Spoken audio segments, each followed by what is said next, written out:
parable of the talent. Why did God punish the foolish servant? In chapters 24-25, Matthew records the unchanging holiness that characterized the Lord's heart. This warning contains final warnings, prophecies, and encouragements to his people. Jesus uses the parable of a master who briefs his servants on what is expected of them before setting out on a lengthy journey. Matthew 25:14-15, Amplified Bible. For it is just like a man who was about to take a journey, and he called his servants together and entrusted them with his possessions.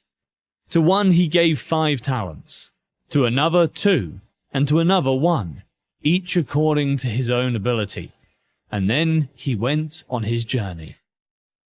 This was not strange in the ancient world, where servants were often given great responsibility, and this was often the safest and smartest thing a man could do with his money.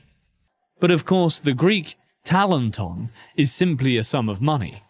It was generally regarded as equal to 6,000 denarii, France.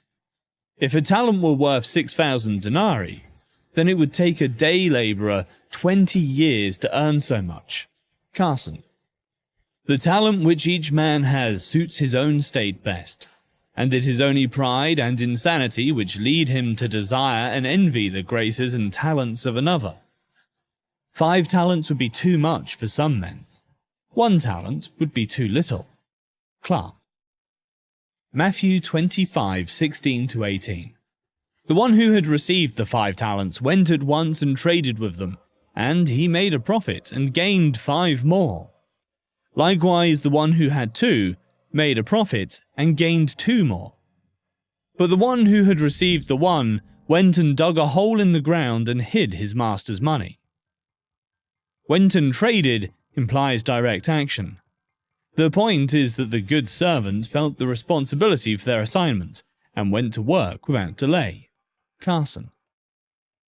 What did the servant trade with their coin? We're not made aware of how they bartered with their abilities. It's possible that they loaned the money out with interest attached, or used it to buy things and then resold them for a higher price. The important thing is that they used what they already had and, as a result, gained more. Regarding the work done by the first 2 servants, we have many complimentary things to say. First and foremost, they completed their assignment on time. Number 2, they were steadfast in their efforts to complete the task. The third point is that they were successful in completing their work. Number 4, they were ready to give an account to their master. Matthew 25:19-23, Amplified Bible. Now after a long time the master of those servants returned and settled accounts with them. And the one who had received the 5 talents came and brought him 5 more, saying, Master, you have entrusted to me 5 talents. See, I have made a profit and gained 5 more talents. His master said to him, Well done, good and faithful servant. You have been faithful and trustworthy over a little. I will put you in charge of many things. Share in the joy of your master. Also the one who had 2 talents came forward saying, Master, you have entrusted 2 talents to me. See, I have made profit and gained 2 more talents. His master said to him, Well done, good and faithful servant. You have been faithful and trustworthy over a little. I will put you in charge of many things. Share in the joy of your master. The lengthy wait would tempt the servants to believe that they would never have to account for their management, yet they most certainly would. We read, You have been faithful over a few things. I will make you ruler over many things. Most people do not realize that the reward was the same for both servants, even though one was given 5 talents and the other was given 2 talents. Each performed the same, according to the resources that they had received. We then read, Well done, good and faithful servant. This demonstrates that the master sought for goodness and faithfulness in the people who worked for him. Because of their excellent character and unwavering commitment, these servants were rewarded handsomely for their hard work. The master didn't care as much about the exact sum of money as he did about specific character attributes. "It is not, 'Well done, thou good and brilliant servant,' for perhaps the man never shone at all in the eye of those who appreciate glare and glitter. It is not, 'Well done, thou great and distinguished servant,' for it is possible that he was never known beyond his native village." Spurgeon. Better to be faithful in a cottage meeting, speaking of Christ crucified to 100 villagers, than to be unfaithful in a great building where thousands congregate. Enter into the joy of your Lord. This has the echo of heaven in it. The idea that a place of joy belongs to the master of these servants, and they are invited to join the master in that place. There is something heavenly about the fate that is in store for the two faithful servants. This is not the servant's portion, but the master's portion shared with his faithful servants. Not so much that we shall have joy of our own, as that we shall enter into the joy of our Lord. Spurgeon. Regarding the reward for the first two servants, we can say the following. First and foremost, their master complimented them on their performance. Number 2, they received a promise of future blessing. Number 3, they received glory, also known as the joy of your Lord. The third servant gives account. Matthew 25:24-25.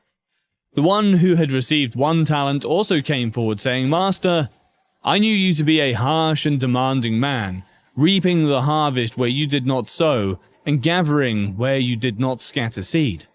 So I was afraid to lose the talent, and went and hid your talent in the ground. See, you have what is your own." Their performance was very satisfactory as a whole. 8 talents contributed and 15 talents were received in return. But in the end, each person was evaluated based on their level of loyalty and effort. Remember, my hearer, that in the day of judgment thy account must be personal. God will not ask you what your church did. He will ask you what you did yourself. Spurgeon. The servant who merely buried his talent tried to excuse himself because of his master's great power. He believed his master to be in some sense omnipotent, reaping where you have not sown, and gathering where you have not scattered seed. The third servant believed that because the master was powerful, and in the servant's opinion, did not require his help, the master would be delighted that he did nothing, and that he would be able to say, "Look, there you have what is yours." It appeared as though he was unaware of how much he had upset his master. Regarding the task done by the third servant, we can say the following.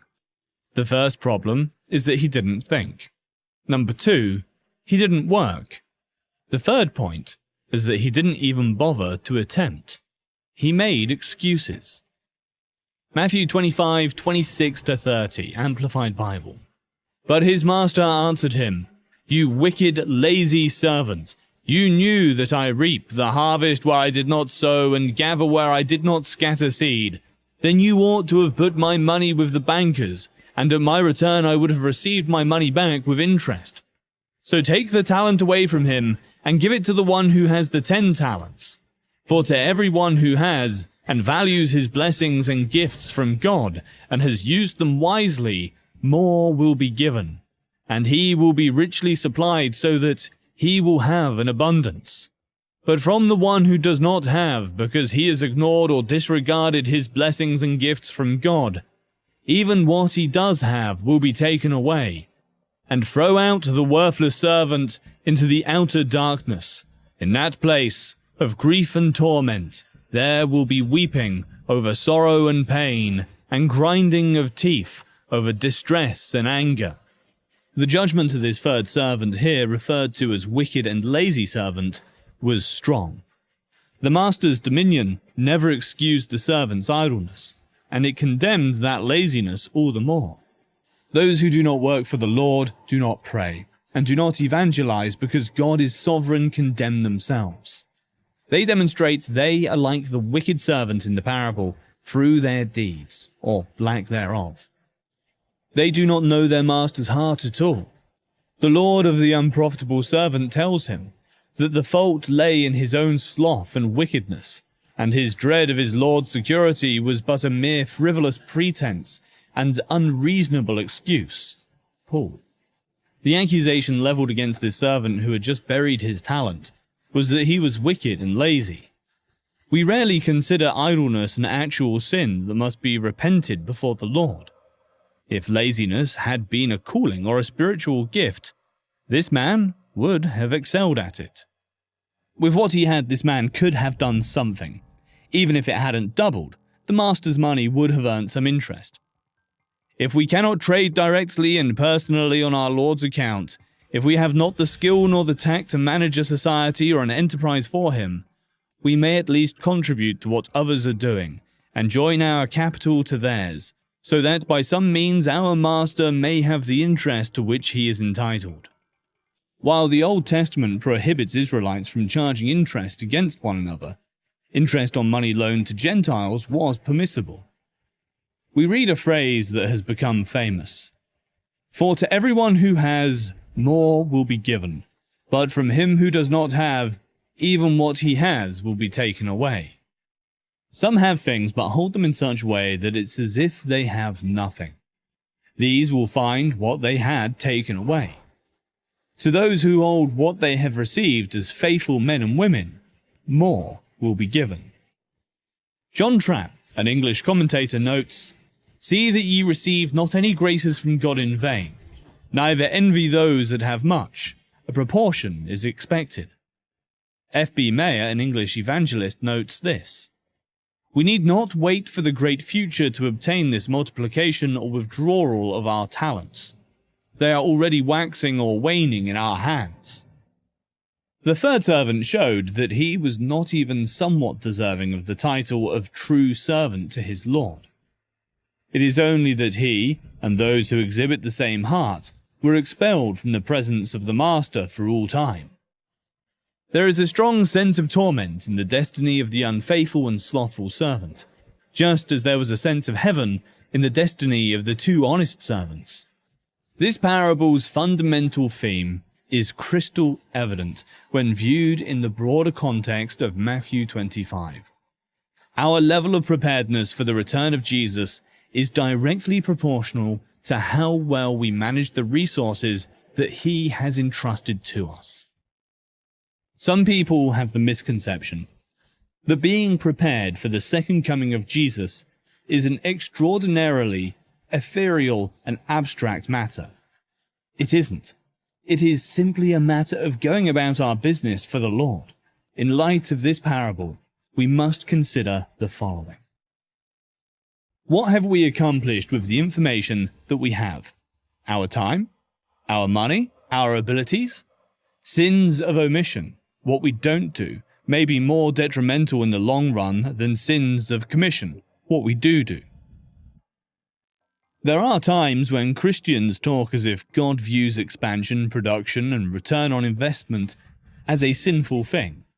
However, that preconceived view is challenged by this parable. Our knowledge, expertise, and ability, in addition to the resources that are made available to us at work, should all be put toward advancing God's kingdom. The gifts that God gives to individuals are seldom identical, nor are they always equal. If you use the gifts God has given you to the best of your ability, you will hear from him that you have done a good job. The two successful servants are awarded in separate sums, and however they are both lauded in the same way. The parable implies that we are to use whatever skill we have been given to the best of our ability for God's glory. The parable of the talents drives home to them the gravity of the obligation and the severe repercussions of failing to comprehend and act upon his instructions appropriately. In addition, there is a message for all of humanity. The Judgment Day is a great warning to us all. To learn more about this day, click here.